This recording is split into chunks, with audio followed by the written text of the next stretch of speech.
I want to say, first of all, a very warm welcome to Eugen Gomringer and to his wife Nortrud here in the library. It's a very great pleasure and an honour indeed to have you with us today, and the size of the audience attests to the interest, curiosity and pleasure that people here feel to see you here. We've also got Thomas A. Clarke, and citing him in public is almost as rare as citing Eugen, so I think we've managed to get 2 votes this evening.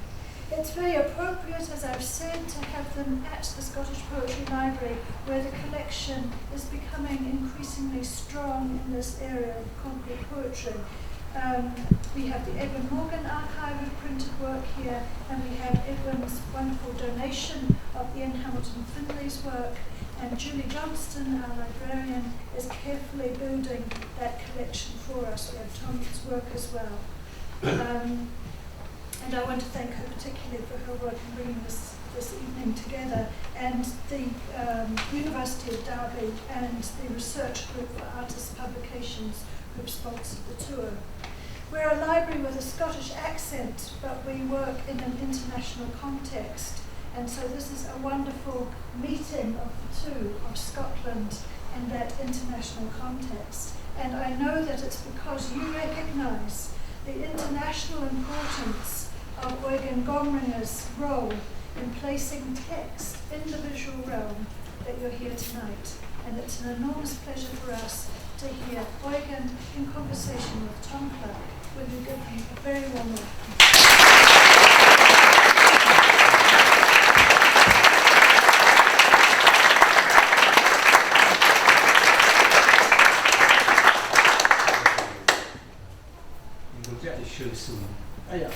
Well, first, thank you so much, my lady. Ladies and gentlemen, I feel very honored to be in this place, in this library, because I know since a long time that this library is the main point, very important point in the strategy of concrete poetry or concrete art. And that's a day for me, it's a day today to be here. That's thank you so much, you for coming, but you're speaking more. First, I think we try to make a conversation also, and the reading and conversation both perhaps mixed, something like this. Huh? Yes. Good.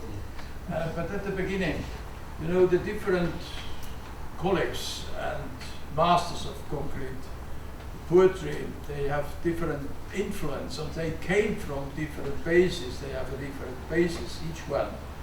Some of them are coming more from the music side, and others come more from the visual side for concrete art. And that's why I wanted to present in a few pictures where I do come from concrete art. Also, the notion concrete was taken over from concrete art, in my case also, because there was first concrete art and then concrete poetry. And I was a man of, a young man of in 44. That was for us during the war, and there was an international, to my feeling, the first international exhibition in Basel, in Switzerland, of concrete art. And at the same time, it was followed in a gallery, had become a very famous gallery in Zurich for 2 years, Galerie des Eaux Vives. There was shown for the first time a group of concrete artists. And one of the leader of them, the speaker of them, was Max Bill. And that was the first time I had to open my eyes. I was then, I think, 19 years old, yes. I had to open my eyes, and I was astonished what you can do with a few lines, few elements in concrete art. And my way was the classic way, also in poetry and in language. And then I thought I wanted to do something similar, but I had to wait a long time, more than 7 years perhaps, until I could say ping pong. And that was the revolution in my way. But I wanted to show now perhaps a dozen of pictures by Max Bill, and perhaps another one. These are the pictures of concrete art before I could write my way, my poetry. This is it. Perhaps, do you think you have? Oh, good. Informed that this is never finished. Well, this is a picture that's in the 30s, 1930, 35 or so, that many years before. Yes, I'm a man of 25. My birthday is in the 25. By the way, I wanted to say also that in Switzerland and in Brazil, these were the two countries without war, and it was interesting that we were surrounded by war in Switzerland from 39 to 45, and this was the time when the concreteness in art and in poetry was developed. And at the same time in Brazil, my friends Haroldo de Campos, Augusto de Campos, Espinhetari, also famous three from the southern side, they developed for them and for the Brazilian people their concrete poetry. I'm going back. This is a picture from Max Bill, by Max Bill in the 30s. A typical picture because it's coming a little bit, is also rooted. Max Bill, he spent half a year in the Bauhaus in Dessau, and this is influenced to my feeling by Paul Klee. The son of Paul Klee is one of the great masters also of the 20th century. And only a few lines. It's called, how it is called? Weit weg, far away. It's by Max Bill. It shows for only 5 lines. But if you observe it, you find how they ordered.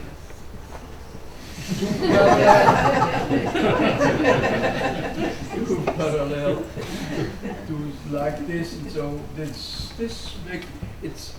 What can you do with 5 lines? This is one solution. What do you mean?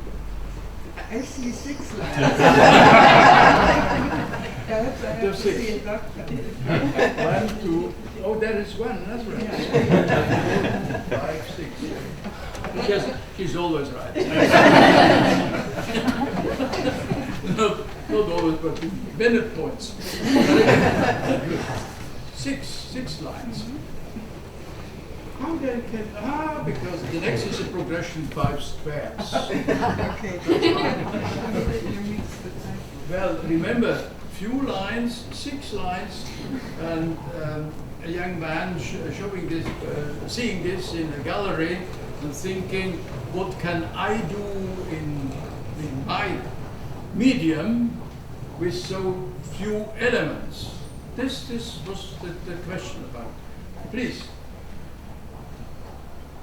Yes, and these are the 5 squares. It's a progression. Also at that time, before the 40, 1940 or so. You see, it's easily, nowadays, it's easily to recognize. We know the pictures ordered, arranged like this. You have the 5 colors, and you bring it from 5 to 4, from 4 to 3, from 3 to 2, and the light color of yellow at the top.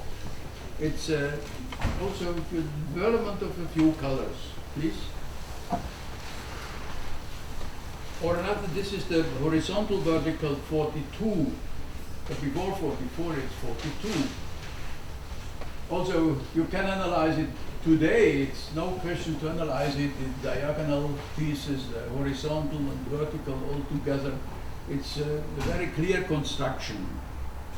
It's perhaps more element than the 6 lines also, but it's clear enough. Please.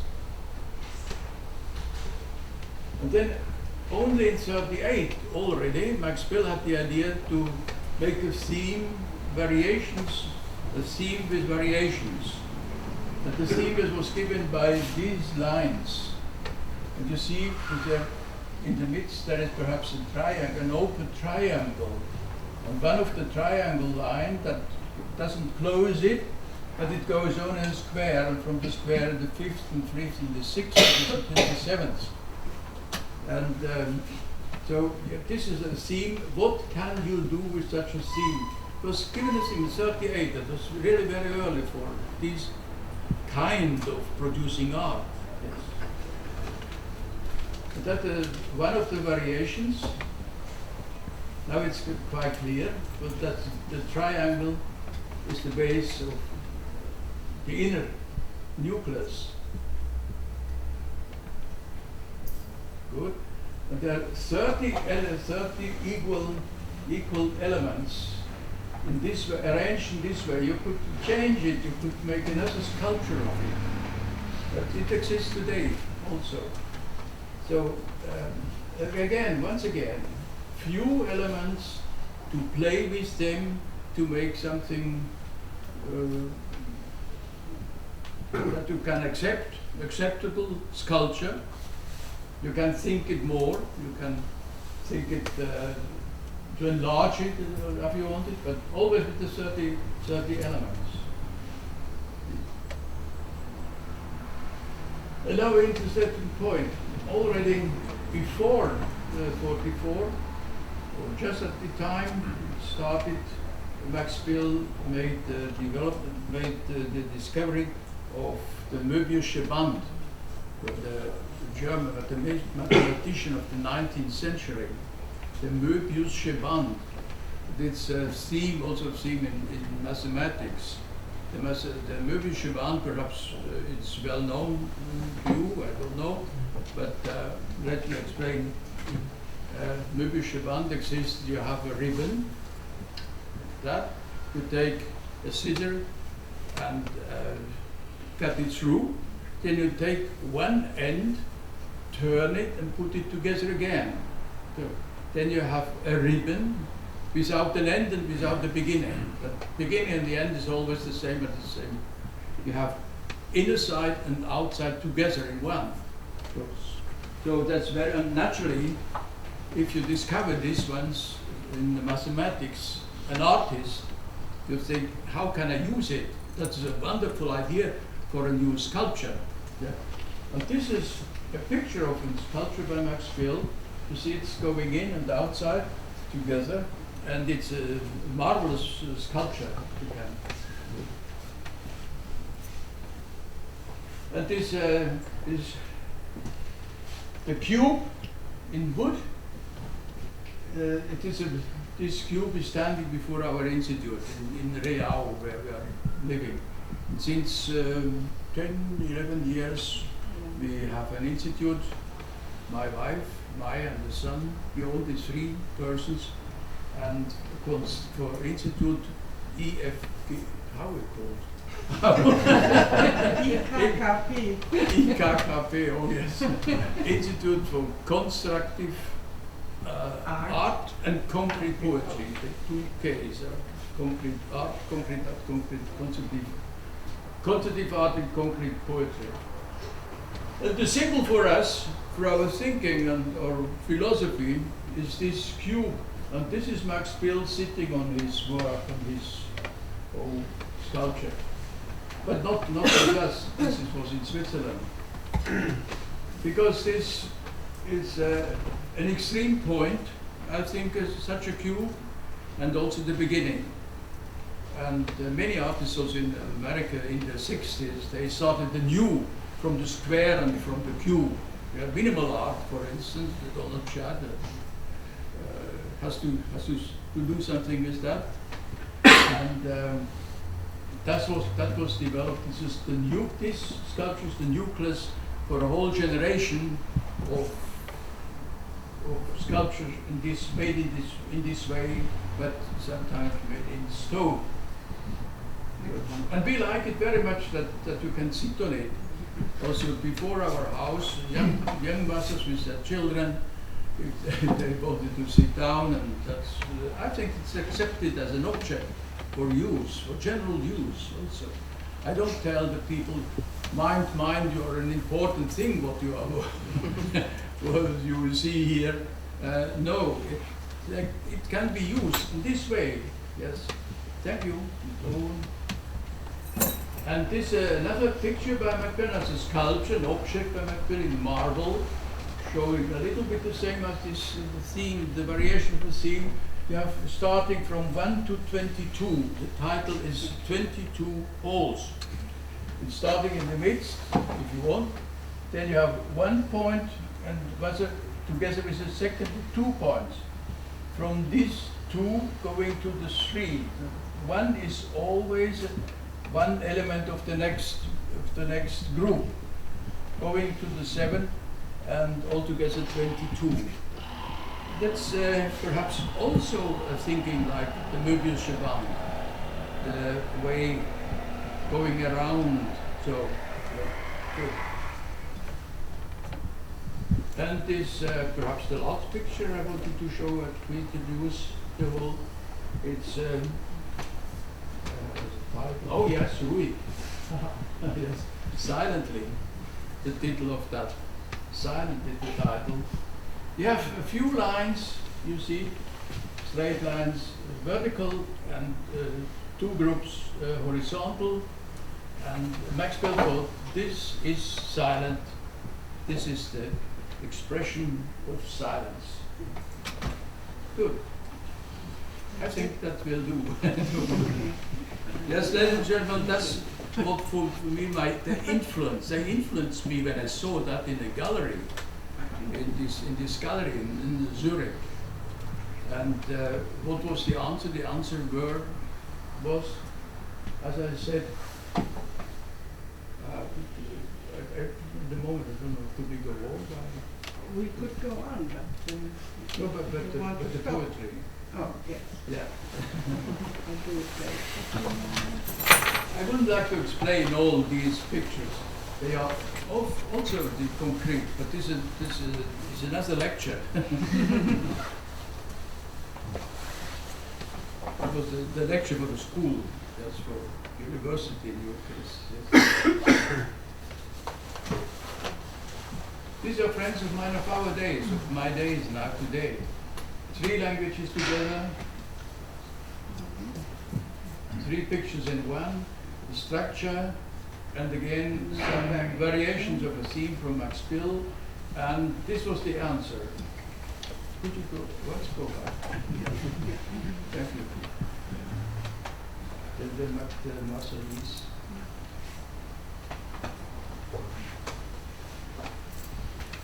Bravo. Success. Well, this was the answer of the new generation. We started in Bern in '53.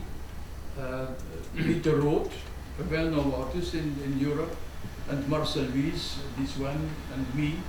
I was a student at the time, and we started an edition with a review called Spiral, because spiral was our idea, our philosophy of development, like this. And he made a picture with the theme of the spiral.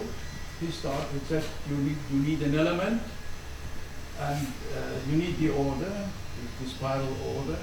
And now, naturally, you can also put something in to make it more vivid. So you have here the element, and you turn it also 90 degrees, like that, from here, 90, 90 degrees. Look here, this is so, and then 90 again, but going back always.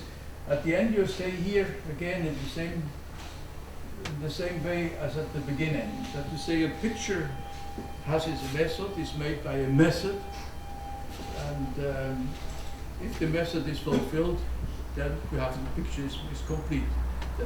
So this was, so to speak, the answer of our generation for all that you have seen before. We were much more, it's another time between 44 and now 53, 10 years that changed a little thinking all in society. And then I started, I didn't start with the 5 vowels, but that has become a symbol also for now, for my doings now. We make a strong semiotic picture of the vowels, of the alphabet vowels. You have the U, the A, the E, the O, and the I combining all together. Naturally, this and this is very easily recognizable as a Chinese characters. So I want to say also Chinese characters or other characters, other languages may correspond easily with our vowels, our language. Well, I could read that too, but I wanted to show it like this also. It's a ping pong, as I said, it's kind of the answer of what happened before. It's a revolution. And I told yesterday or during the week, I think, that with this revolution, when I said once as a young man, 2028, this is a poem to the people around in Bern where I was living also.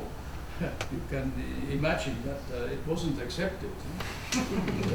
But I think a ping pong is more than a ping pong because it's the I and the O, and it's internationally known. Everybody has a feeling for ping pong, for the rhythm, of what means ping pong. And I remember some years ago when we were in Korea, in South Korea, my wife was giving lectures in a school for schoolboys, and she entered for the first time. She never had seen the pupils, and I wanted to know. I wondered how she's going on with this unknown pupils and so on in Korea. And she opened the door and cried in, "Ping!" like this. And I must say, all said pong. That is a normal reaction of ping. I think might be pong, a normal reaction. Good. But my work was to make more than one ping pong, than to develop a structure like this. And it's always going on. E, O, I, O, I, O at the end. It's like a failure here, but it isn't. The rhythm is going on between I and O. Good.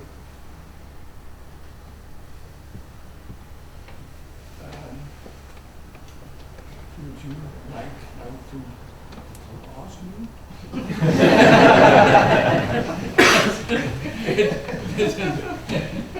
I wouldn't make it too easy.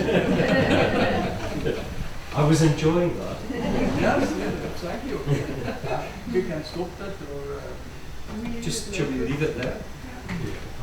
Yeah. This is about as reduced as one can get. Yeah. It's even more reduced than Yeah. ping pong, Yeah. because you just have pure repetition. Yeah. Yeah. That was the point I wanted to reach. Yes, of ultimate reduction. Yeah. It's interesting you talk about Max Bill, and you mentioned Donald Judd, I think, as artists who reduced things down to the basics and then built from there. And the artist that I've always associated these with would be Malevich, who even a generation earlier reduced our painting down to a black block. And the idea was that you wouldn't stay with it. He wasn't producing minimal art, you wouldn't stay with a black block. But that was the basics, and on top of that, everything was built. And it seems to me that it's this business of the building, of carefully adding something to a structure, which is what we mean by concrete poetry. Am I right? What is a concrete poem? I mean, you've shown me. A concrete poem is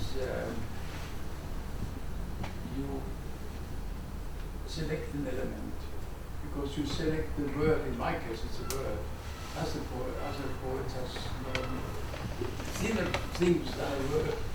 But I like the word because the word is you can communicate. Yes. I have colleagues, especially in Germany, they are working with syllables and letters only Yes. letters. The letter natural working with letter too. But my element is the word, and it's quite a normal word. I'm not a poet of founding new words. No, that's not Yes. Yeah. my read. Because these words taken from the street, you can communicate them. People know them already. Yes. But my duty is to arrange them in other way than perhaps it is shown in the street. Well, I think in an early text from line to constellation, you talk about how the modern world in general is interested in abbreviating everything. Yeah. You have headlines, advertising, but also street language is everything is getting. And since you wrote that in 1954, everything's even more abbreviated. But you still felt that within that there was a possibility for poetry, that this was a way for poetry to go. Yeah, I think it was also necessary to find a new aesthetic language for the world communication. You also have the feeling that the world is speaking one language, developing towards one language, and we had English, abbreviated English, basic English, 500 words. My piece report today, many people are sure. Also, I have perhaps 300 words. I tried to express better. So we wanted to find an aesthetic way, that you say an aesthetic kind of literature, a kind of poetry, to explain it as a poetry that would be the central development of language, the new language. But communication, information, were the different disciplines. The first discipline in the 50s, communication is not naturally everybody speaks about communication, information, cybernetics, but that had to be developed in that time. It was also Wiener writing a book about Mensch-Maschine, and so on. These were titles at that time. Yes, yes. I'm still wanting to get back to this term concrete poetry, and you mentioned the connection with concrete art and how the term was carried over from concrete art into poetry. But I think that the point of calling it concrete art in the first place was to distinguish it from abstract art, which was the general term in currency at that time.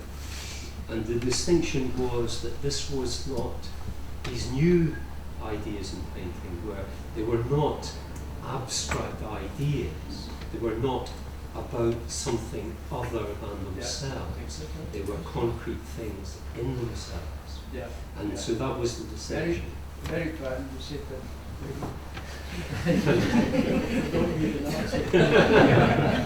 that's very good. And I must say that at the beginning, also in this gallery I told in 44 and 45, they had a bulletin. They published a bulletin.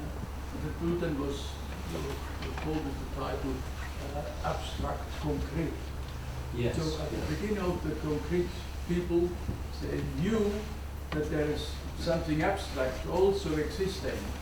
Yes. And but I also explained once that if you abstract enough, if you're going make the thinner, the material thinner and thinner, also and it turns then. You say it's a reality. It's a new reality. It's concrete. Yes. I think the 6 lines I showed at the beginning, they are not an abstraction. No, from somewhere. there are 6 lines. Yes, it wasn't taken something from the landscape or something. There were no lines of the landscape. Yeah. They were thought lines, I think, and the combination was a thinking word. Yes. But at the same time, you have the feeling, yeah, people say that it's a substract. And you have to say, no, this is, as it is on the wall, it's a concrete. Concrete. Yeah. But you said it better. Well, you talked about Max Bill, and you were with Max Bill at the School of Design in Ulm, Yes. which followed on from some of the ideas from the Bauhaus. Yeah. In some ways. Yes, yes, yes. One of the things I've always liked about the idea of you working at the School of Design in Ulm is the sense of that this was a college designing lots of different objects for use in the world. Yes. And some of these objects just happen to be poems. So poetry is integrated into an everyday world of objects for use. Yeah. Yeah. And I think at one point you called it poem a functional object. Yes. So this is a poem that an object that functions in the world in the way that a typewriter would function, or a good, well-designed chair would function. And I guess that maybe this is a different idea of poetry from a kind of separate world, which is the literary world, which exists in books, which are up on a shelf, which you may or you may not take down. It's in the world being used. Yes. Do you think that how these simple things, let's say simple things, can exist in this world? Again, together with the others? Or? Well, I just like this idea of a functional object, Yes. and a yes. school of design which incorporates poetry, Yeah. so that you have this sense of a kind of egalitarianism Yeah. of among the arts. Yeah. It's not the fine arts and then design. Yeah. But then they have form. Yes, I think the form is the form became the philosophy of the form, the good form was once we thought in the Werkbund, you know the Werkbund? yes, yeah. In 1907, Yes. early, very early, before Bauhaus. Before about, yeah. But going back to British craftswork.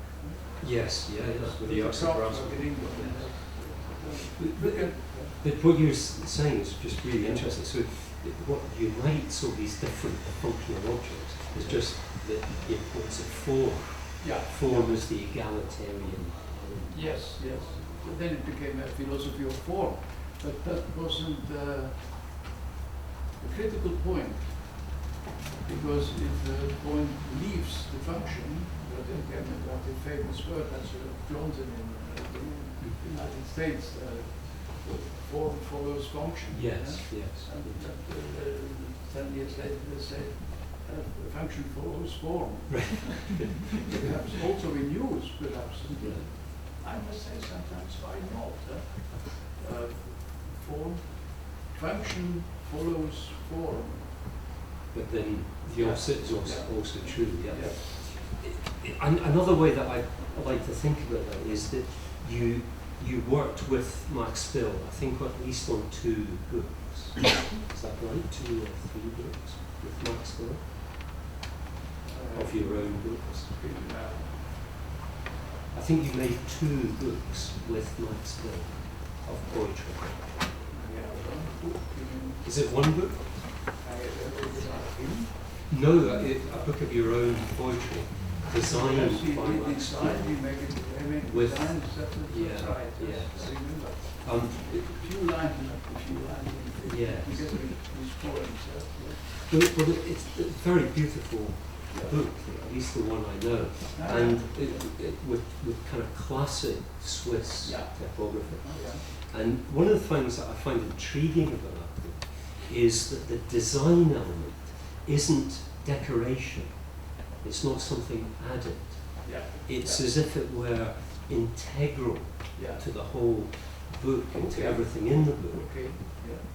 And because of the clarity of this layout, you begin to appreciate the page as a space.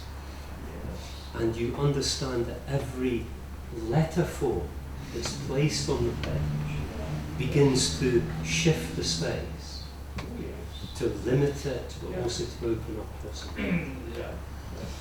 And you can begin to see there how a poem might be built from elements carefully, just as 6 lines. But this is quite a different, this is where the revolution comes in for me, because this is a different conception from an old idea of the lyric poet, of the lyric You mean the poem. development on the right page?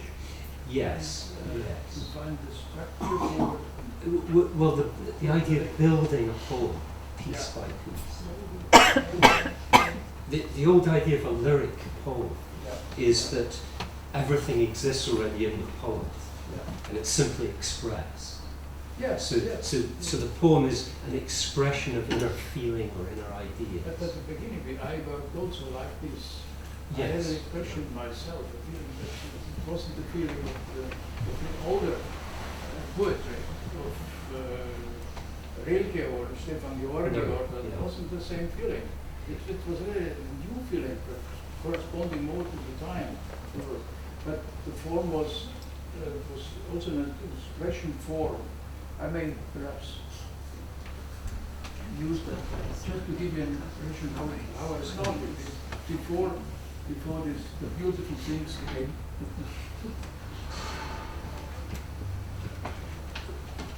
Would you like to read something? Yes, very good.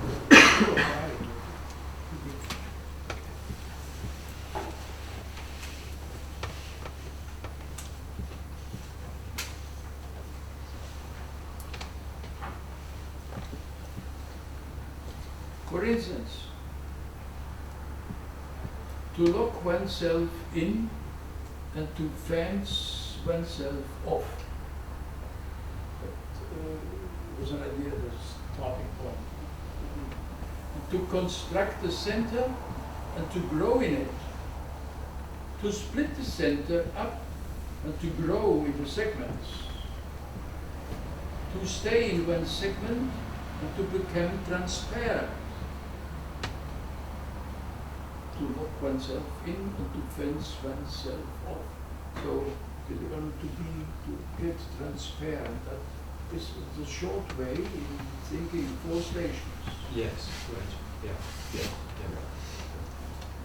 This And is when does that date from? What would be the date of the date. That was in my first book, the 53. 53? I published my first book, the 53, yes. So just prior to... Yeah. Or also words or shadows. It's even more serious. Shadows become words. Words are games. Games become words. Are shadows words? Do words become games? Are games words? Do words become shadows? Are words shadows? Do games become words? Are words games? Do shadows become words? It's not easy to follow, I think, it is different constellations, because they differ from always different book Yeah. together. But it's also like a dialogue. I think it's a dialogue between 2 or 3 words. Well, it's although you're saying this is earlier work, Yeah. it still seems to me concrete poetry. It still seems it's not the traditional lyric poem. Yeah. The structure is very clear, very strong, and the structure is almost what the poem's about. Yeah. Yeah. The Dom Sylvester Huida, who's Yes. you know is a visual, Violin, yes. great Yes. visual Yeah. poet, once said very early about Ian Hamilton Finlay. Yeah. He said he's writing poetry without ego. So without the word I, and without the letter I. Yeah. Right. And this is the difference I'm trying to make between lyric poetry and concrete poetry. Good. Lyric poetry Yeah. is of the person Yeah. and of personal experience Yeah. and so forth. The concrete poetry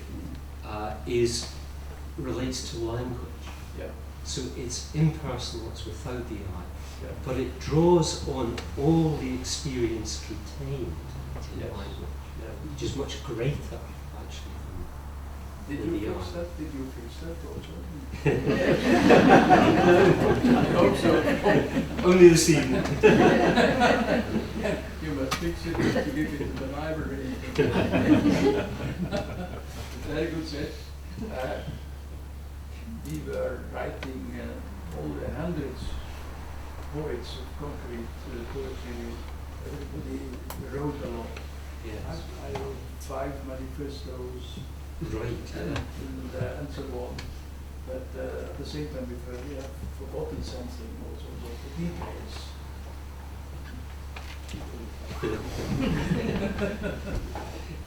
Yes. But to go back to the School of Design at Rome, Yeah. That was really important yeah, because all came together.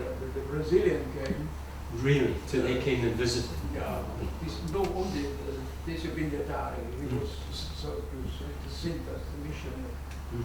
And we decided on a table at having lunch that what we were doing in Brazil and what we were doing in Switzerland or myself, that we could call concrete. That was Yes. what we were in 54. You agreed together. Okay, together, yes. Yeah. And then it went on in all many countries. And at the same time also 2 Vienna people, Vienna Right. poets came to us, Achleiner and Röhm. Yes. Röhm, And Jandl was he came later. later. He was like a son of us. Right. So no development Yeah. of themselves, their possibilities. Yeah. To the English or yes, you spoke of Morgan. Don Sylvester Huida, Morgan was it? Morgan, Yes. Edwin Morgan, Hamilton Finlay, and so Finlay on. naturally, and we have a large correspondence. Yes, with we- Finlay now, yes. Well, Ian It never loved happened your like poetry. here, and he didn't travel, I think. No. He didn't come to the continent. No, only very late in his life. Yeah. But I met his son 3 years ago in the book fair in London. It was very nice to see the son. Yes. Yeah. Yeah. Who writes concrete poetry? But my to go back to the school of it was, among other things, it was a school of pure design and of form and of functional objects, as we said. But it also had a strong political commitment. Has at the beginning, yes. Yes. So, for instance, many of the people who worked or taught there, and the students, were anti-Nazi. And I think there was Yes, quite actually, a cost involved in that. That was the foundation of the school. The English the Scholl sisters. Yes, yeah, Scholl yes. sisters. And they were. There was one sister living, Inge Eicher Scholl. She married a man named Yes. Eicher, and it was Inge Scholl and Max Bill. They also mostly they founded the school. Right. Yeah. So the Nazis came forward before them. Yes. And I when see. they came to school, it has become international. There was not nothing to do with policy. Right. No. Right. But when you spoke about revolution, which I was really glad to hear you use the word revolution at least twice, it seemed to me that this wasn't simply a revolution in the writing of poetry. It seems to me that concrete poetry is a light example of something that runs through modernism, a kind of radical politics, whereby because we're in a world of new materials and new possibilities because of the plasticity of new materials, we can literally begin to build a new world.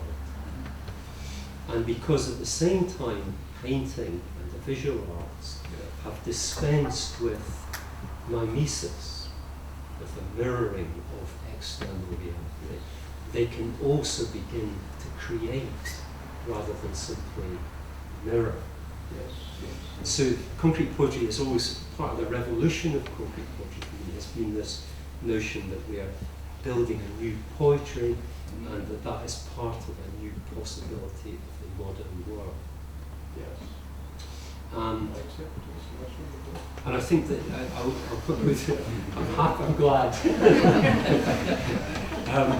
But I think There's no contradiction, I'm sorry. I think all the contradiction comes later because I was looking at this wall here at the same time. I listened.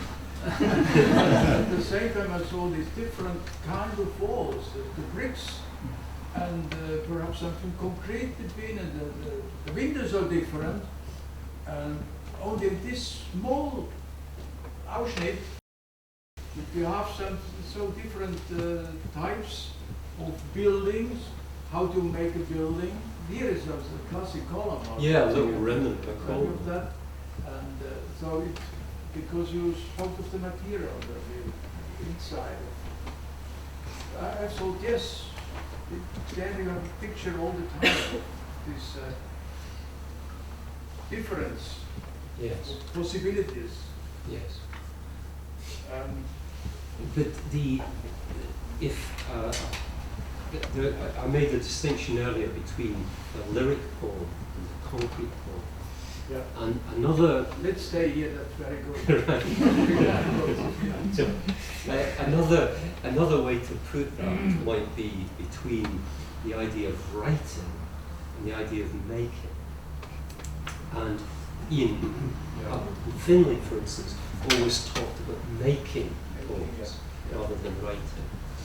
And one distinction, one thing that follows from that is writing is a very fluid thing. And it flows along, and there's a sense that it could flow on forever. Whereas making is obviously involved with form, as something that's still and that is built up solidly.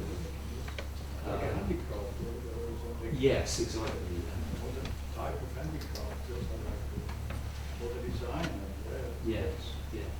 And you know, this is another difference from conventional poetry. Yeah. I think to a certain point I can agree. It is like this, but then yes, can be adventure. Okay. You have the adventure as a poet to be struck by something in the street, as a word.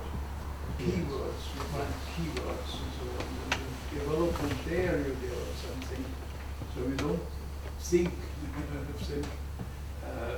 then the other way is you think to Wittgenstein. Yes. To the modern philosopher of the philosopher of that time. Don't speak of the New American philosopher, ununderstandable about language. Yes. This is another impression. It's an impression. Yeah, it's what in philosophy I call the turn to language. Yes, yes. And there's a similar thing happening in, you could see that as something that's happening in poetry, so it's a turn away from the the world and the self, etc., towards language. How is a world put together within language? Yeah. And so in putting together Yeah. pieces of language, you're building this new world. Digital building, yes. Yeah. The old Scottish word for poet Yeah. is a maker. Oh, So, yeah. yeah, meaning a maker. Good. Somewhere. Yeah. So it's a new idea, but also old.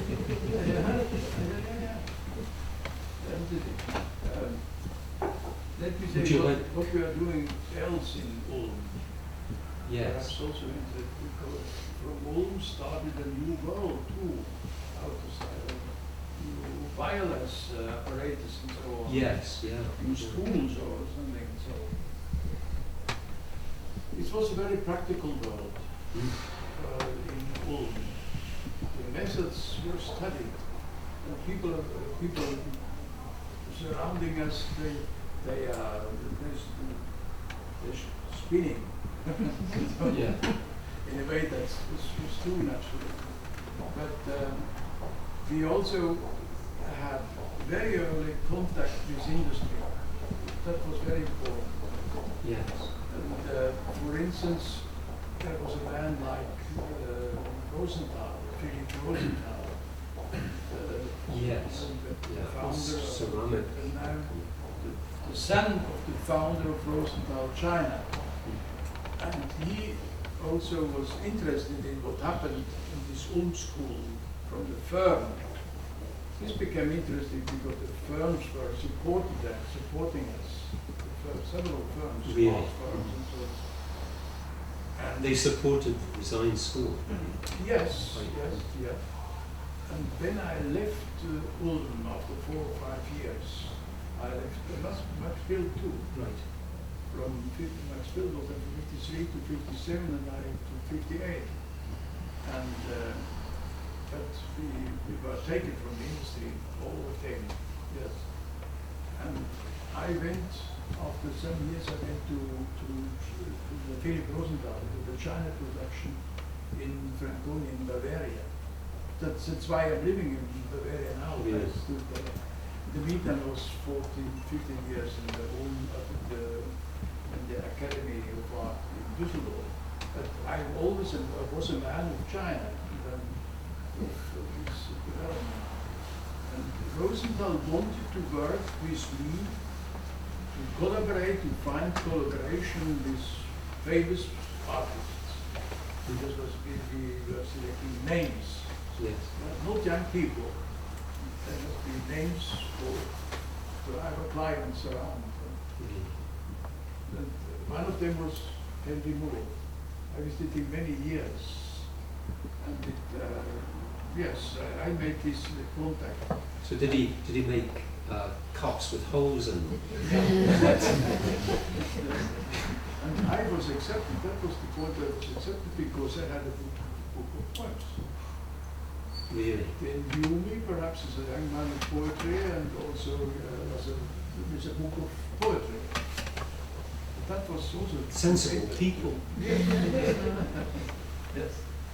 Nicolas Saint-Phal in France and others, and Salvador Dali in Spain. All came to Working collaborate with with us. Rosenthal. That was also a combination with England, with Henry Moore and working in China. I'm just saying that because this also came out very practical from the old school. Yes. Yeah, it's one example of that.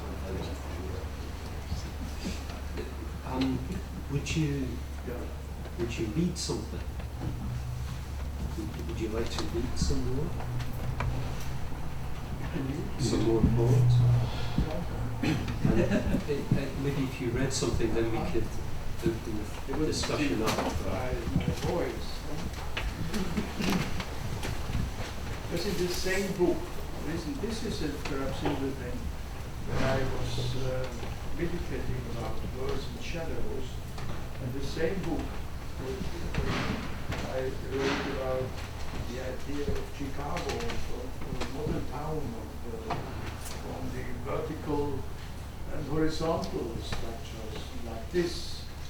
Cars and cars, cars and elevators, cars and men, elevators and elevators, elevators and men and cars and elevators, men and men, trains and trains, trains and men and elevators, trains and elevators, men and trains, men and men, cars and trains, cars and men and trains, men and men, men and men. Nothing humanistic. So that came in one book, the same book. Was very different from time to time. It's like apricots in America. This one? Yeah, I love them. You know it? Yeah, of course. You should read it. You'd be better. Oh, no, I don't read better.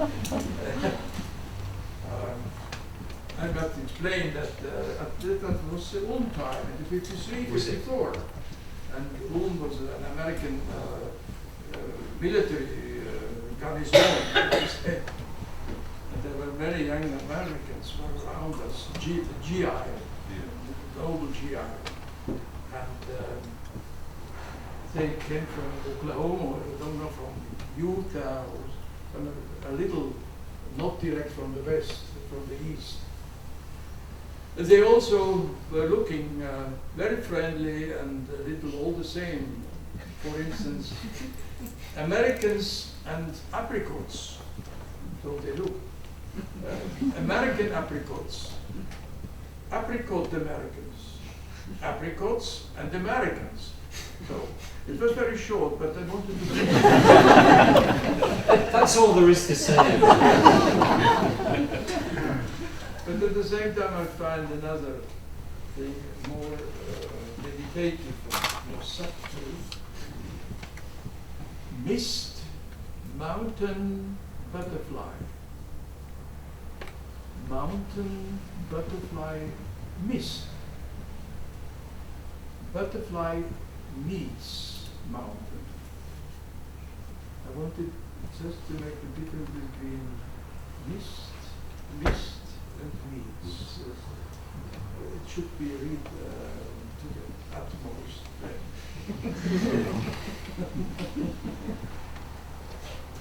So this is the meditation side, and I think I can say a famous visual poem is the Silencio. Yes, yeah. Do you know also that? I do, yeah. I've come across that one. It is a key word. I think it's a key word to my personal, to my writing, to Silencio. And at the same time, this Silencio, this Schweigen, or Silencio, it consists of 14 lines. So it's a sonnet. It's a sonnet. You say it. I wanted to tell you. Oh, sorry.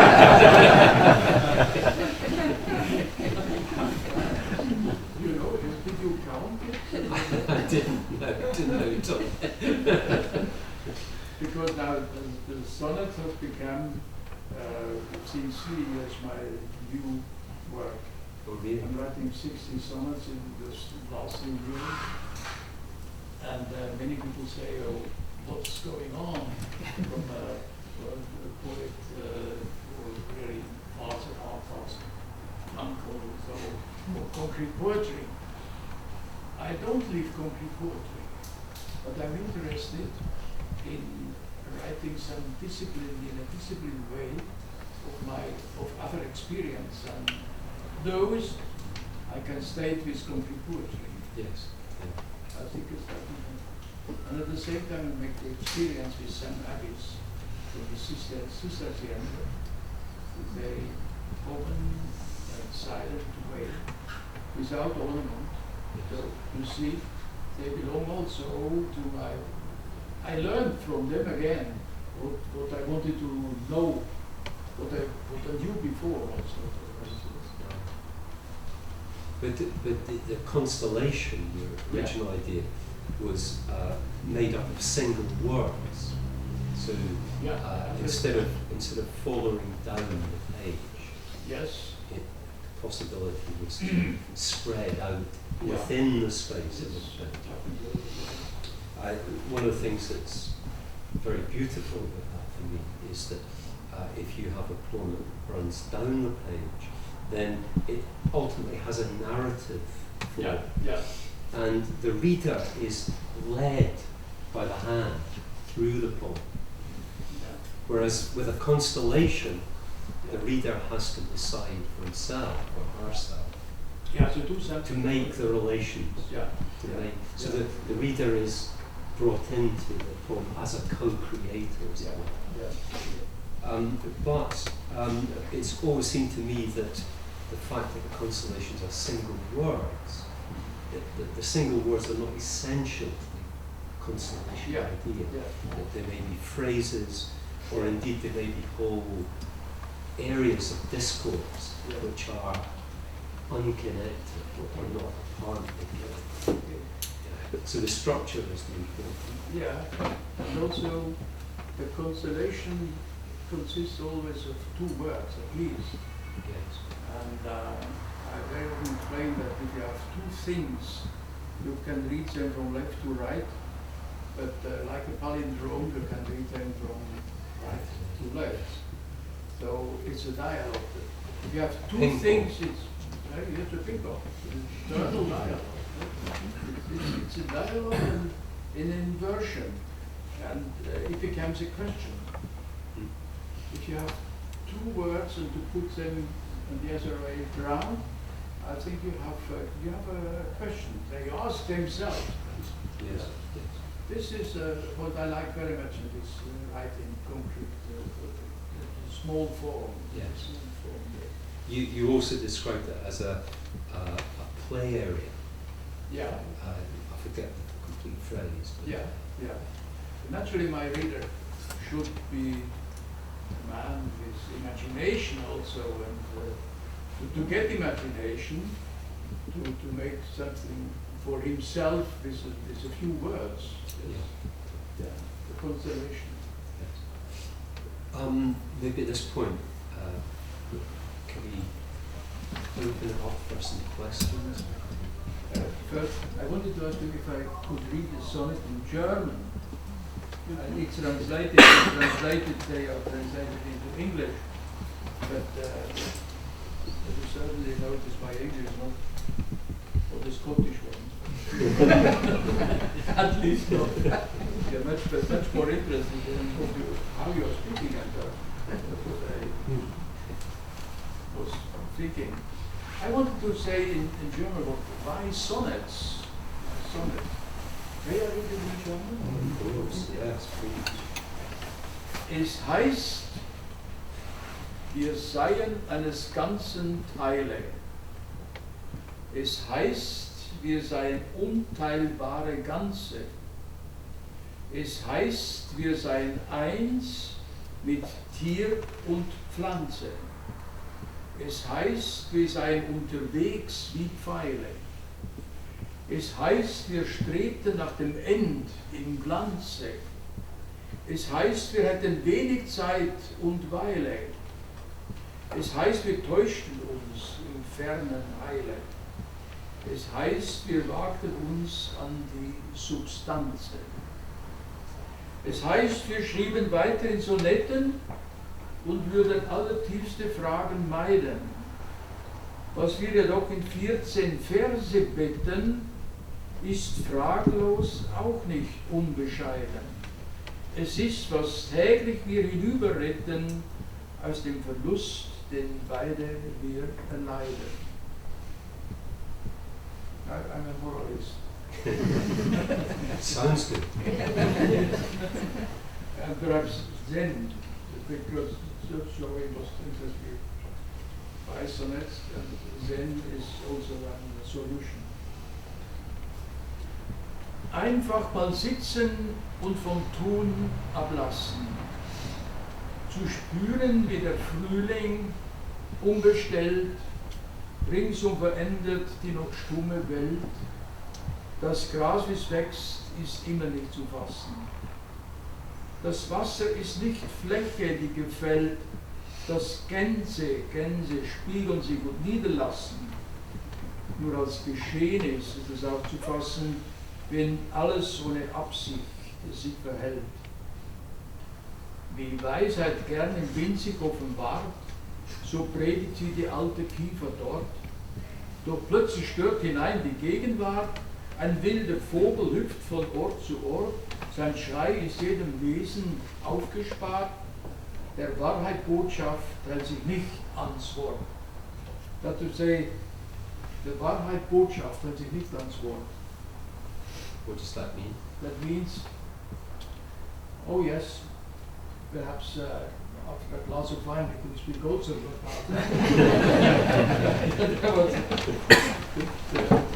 the message. That we have in English, truth may be said without the human word. That's how I translate it. That is true. Truth may be said without the human word. By gesture, by looking in the eyes, feeling, stimulation. So I think. Or silence in the middle of the words. Yeah. Well, that's it's my newest phase.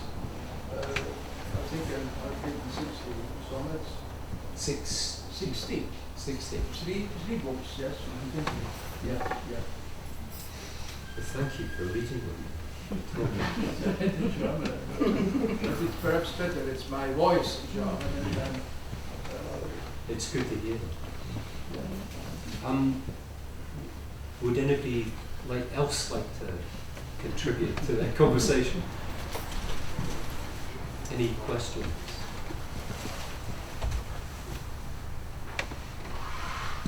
Sure. You're the humble servant.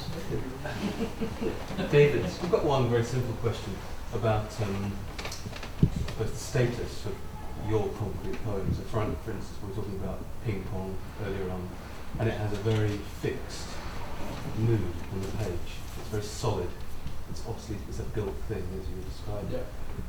When you speak it, it has character. Not that you read that one, but there's an inflection that shifts away from that solidity, and perhaps introduces an element of doubt into the fixity or the fixed form. And I wonder, I suppose one question is, and I kind of know the answer to this rhetorical question, are the poems still concrete when they're read out loud? Do they become other things? Are they still clear?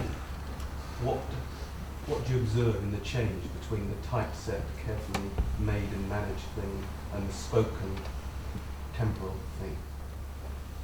Is there a difference? I'm sure there is. What is it? It's a life question. Yes. I find a very deep answer. Maybe it's an observation more than very complex. What you should answer. No, thank you for the good big culture. Yes. Yeah, I think that maybe some of us were surprised to hear that you read, because we think of them as such fixed things, tied, kind of anchored on the page, they're very solid structures, and words pronounced kind of float off into the air, like no sooner pronounced than they've gone. And so the structure seems to be opened up, it becomes more evanescent when you speak it. But does that mean that they're any less concrete? And I don't think it does, because the structure is still the same. There are still poems that have been built out of language rather than the lyric flow that we spoke about earlier. Here in Scotland, we have Eno Finlay and Edwin Morgan, and these are both classic concrete points, in the way that you earlier on said that you like to stick with the word. If we move south, the two most prominent concrete poets are Don Sylvester Huidar and Bob Cobbin. And Huidar is a visual poet, and Bob Cobbin is a sound poet. So this unity of the word breaks up into two directions. It becomes visuality and sound. When it moves south of the border, it should have stayed in Scotland and in Switzerland. Yeah, I'd just like to say that in concrete poetry, in fact, personality often does come through. You can tell that a concrete poem by Edwin Morgan is different from a concrete poem by, of course, Ian Hamilton Finley's. And ego, dare I say it, there's ego in Ian Hamilton Finley's concrete poems. He didn't always succeed in that purity. I like very much to see that. Yes. Not because he sent me poems to my honor. They wrote my name, Eugen Gomringer, in different ways, like a crossword and so on. So on. Very, very good. Very good. And but I think he used his thin paper, his copy paper, the time for the typing. Yes. Yes. Quite a so this became to be, it was subtly, it started subtly, his writing was subtly sensitive. Yes. But it was another way. I was much more a man for printing. I gave my text to a printer. Yes. To have it printed as a wall, to be. I thought that would be my way to be international, to get everybody in the world, so to say, to be read in South Africa as well as perhaps in China, so they can read it easily, people. Yeah. Yes. Yes. And when you write like this, when I was, I think that was something so personal and subjective. Give us those, and that goes, I think. Yes. Yeah. Hi, could you say a little more about why you're drawn to the word rather than the letter as a material object?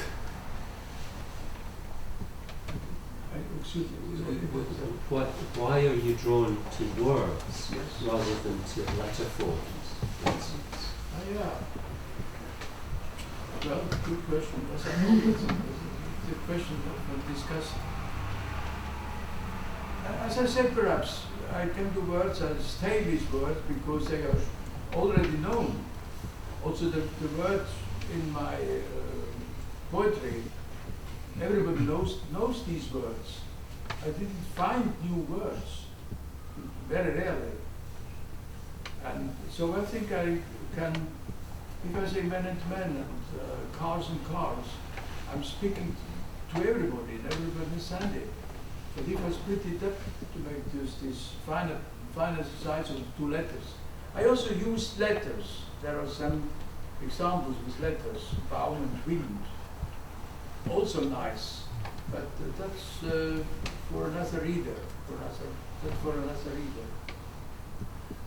I'm perhaps a little complicated because I have many sides also, as everybody. And I have especially many sides. I'm sure sometimes I can turn very rapidly into another man. to be also. I like to drive also, but at the same time I like to withdraw and to do nothing, to sit there and let the things happen. Yeah, so I think, and both I don't describe myself, but the description of the poems, that's so very, very different. And I think altogether I call them concrete because it's they are not abstracted. I think they have become real. It's building up a new reality, something like this. Is it also the case that if you work with words, you're in language, and although language is composed of letter forms and vocables, these elements are prior to language. You're not yet entered into the film of language.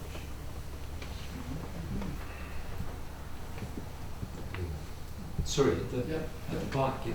Yeah. What role, if any, then does typography play in your poems? Not the letters of the words, but the particular form that letters and words take on a page. What's the importance or role of typography in the poems? We had naturally the pleasure at that time in the 50s or 40s, 50s to write with the typing typewriter in the machine. It is famous typewriting machines, and there every type has its place. So sometimes designed by Max Mill. The Olivetti, 32 or 33 was designed by Max Mill. Yes. And like Guedar also used the typewriter. Always, the letters. But at the same time, I strived after the printer, the printing way. We selected very interesting and very important types. Helvetica Mager. Helvetica Mager was such a type. Helvetica Mager. I think it was formed by Tischl. Was it Tischl? Yeah. One of the famous type designers. Yeah. Well, you mean how I could write both in from the typewriter and the printer? What the importance for you? Both. Die Wichtigkeit, ja. Yeah. But if you have a book, it will be printed at the end. Once it will be printed. Well, you did say that the importance for you, unlike Guida who types, well, for you it was very important to send them to a printer.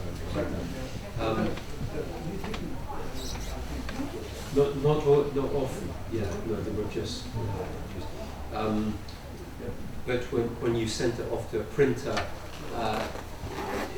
the thing that you may not have noticed, but we noticed, is how beautifully typeset everything is. Certainly at that time that we were producing. And that is, you're at that stage part of a whole tradition in Swiss typography, coming from the school of Ulm and so forth. And it's always seemed to me that I can hardly imagine your poetry in a different layout and a different typeface, because it seems that kind of almost somebody was saying about that David was saying that ping pong has a character to it, and part of its character for me visually is to appear in those typefaces, strong blacks against the white. How could you write Schweigen? Yes.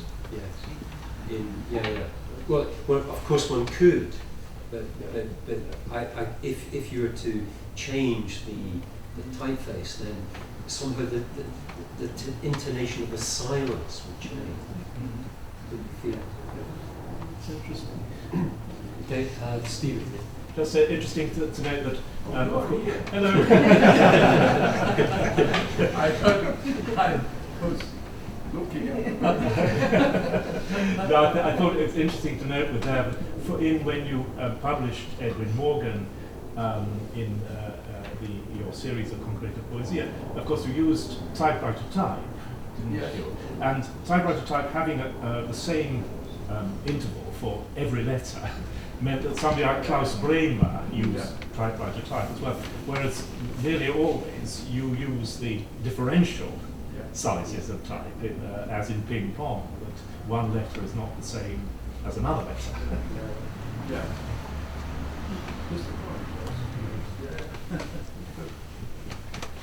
And more of the kind. Well, also, it's interesting that with Sylvester Hueda, I mean, remember my anthology where we decided to use Helvetica, and of course we couldn't use it for Sylvester, but he was very unhappy really with the idea of transposing it onto a printed page. And in a way rather, let's say, yes, it was a certain anxiety for him because he preferred it to be on his little sheets of paper with the double red and blue or red and black ribbon that you found in Olivetti. I think that Tom, earlier on, you said very clearly, I think, that concrete poetry is an extension of modernism. I think that's very useful. And so in alignment with that, it's clear that the use of alphabetical, that the use of modernist typesetting stresses that point. In a way, yes. You know, with alphabetical, it's typewritten, and it feels, there's an element of cottage industry about it. There's an element of yes, it's on the desk. It's not machined for use like things from the design school. They're not refined. They're made and put out, and there's kind of expediency to the use of the machine. Whereas clearly, silence has been published many times in many languages over many, many years, and it's considered and positioned by different artisan hands at that time, but it remains as kind of fixed entity, if you like. I think there's a distinction there. But do you think that the Chinese characters, Yeah, I like those translations that work in different languages. also Chinese character, like, is a kind of concrete poetry. The conceptual artist Lawrence Weiner always says when he said in many interviews that he likes to look at questions about how the statements are written. It's important that they're not poems because they can be translated. They're equal in one language as they are in another. Yeah. And I think that you could say that about a lot of your work too. This is kind of sense of, particularly with that one poem. You can imagine it in all the languages of the world. You know, quite a nice anthology, in fact. You know, this kind of Absolutely. That would Should do. good idea. Thank you. Thank you. It's a pleasure talking to you. Maybe we could have one request. Do we have Could we have a request reading of your Naturally. another language? The Spanish, the Flores. Yes, it's so beautiful to hear. Do you have this here? Do you have in the Reclam?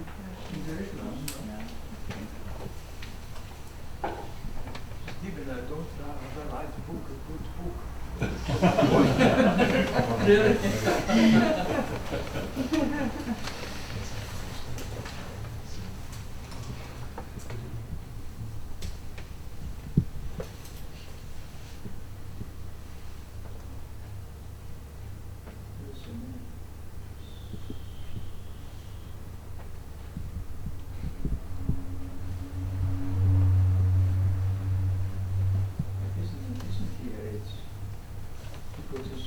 Which one do you have? Well, it's easy. No, it's easy because at the same time when I wrote Ping Pong a little later, but at the same, more or less the same time, I was very often in Barcelona and in Spain and was impressed by with the Ramblas with the Flores. And so I came back and wrote Avenidas y Flores. Flores y mujeres. Avenidas y mujeres. Avenidas y flores y mujeres y un admirador.